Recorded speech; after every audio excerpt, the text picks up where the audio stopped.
On va passer à la partie donc. La partie donc, c'est la conclusion, la réponse à la question. Et ici, la question, c'était citer toutes les droites qui sont parallèles entre elles. Ici, vous avez D4 qui est parallèle en même temps à D1 et D3. Donc, vous pouvez écrire hop, que D1 est parallèle à D4.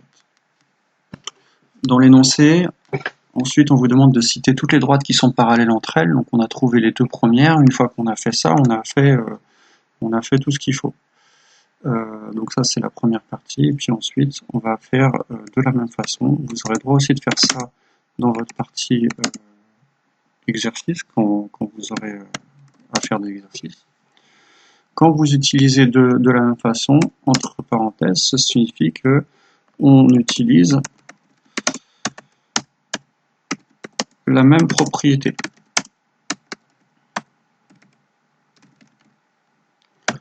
Je rappelle que dans ce cours-là, on va avoir trois propriétés. Donc vous aurez le choix entre trois propriétés. Ici, si vous utilisez plusieurs fois la même propriété de suite, alors vous pouvez utiliser l'expression de la même façon. Il faut bien comprendre quand est-ce que vous avez le droit d'utiliser cette expression. C'est seulement quand vous avez la même propriété que vous allez utiliser. Et grâce à l'énoncé écrit en texte comme ça, on va essayer de voir quelles sont les droites parallèles entre elles. Donc là, vous remarquez, en bleu, ici, il y a D2 qui apparaît deux fois. Dès que vous avez deux droites identiques qui apparaissent, ça veut dire que vos droites D1 et D3 seront parallèles entre elles. Donc vous pouvez directement dire, alors pourquoi c'est écrit en rouge, tac, voilà, donc D1 et D3 sont parallèles.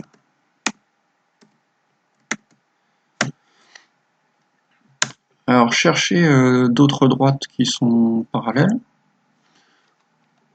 sur le texte.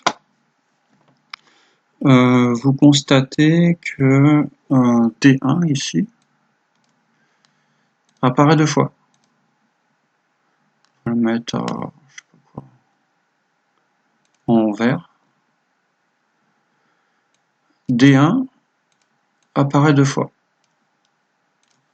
Donc par conséquent, les droites qui sont perpendiculaires à D1 seront parallèles entre elles. C'est-à-dire D2 et D4 seront parallèles entre elles.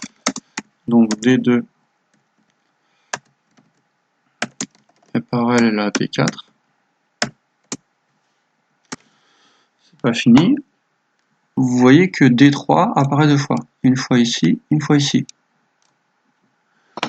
Par conséquent, si D3 apparaît deux fois, les droites auxquelles elles sont D3 est perpendiculaire, seront parallèles entre elles, c'est-à-dire D4 d'un côté et D2 de l'autre.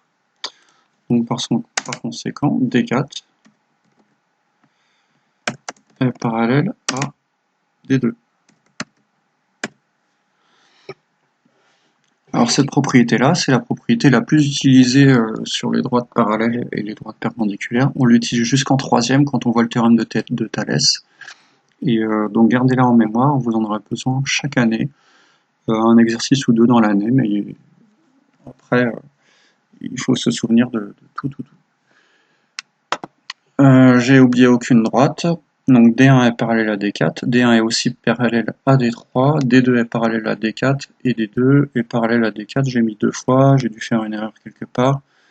D2 apparaît deux fois ici. Non,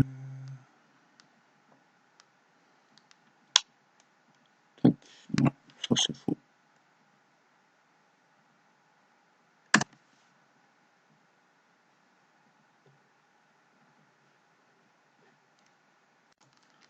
Voilà, donc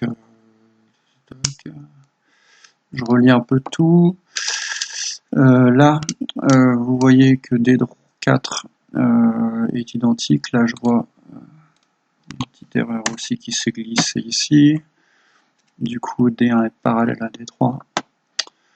Du coup, ici, dans la conclusion, on l'a répété une deuxième fois, c'est pas utile. Si D1 est parallèle à D3, alors D1 est parallèle à D3. Du coup, on a juste ça à écrire.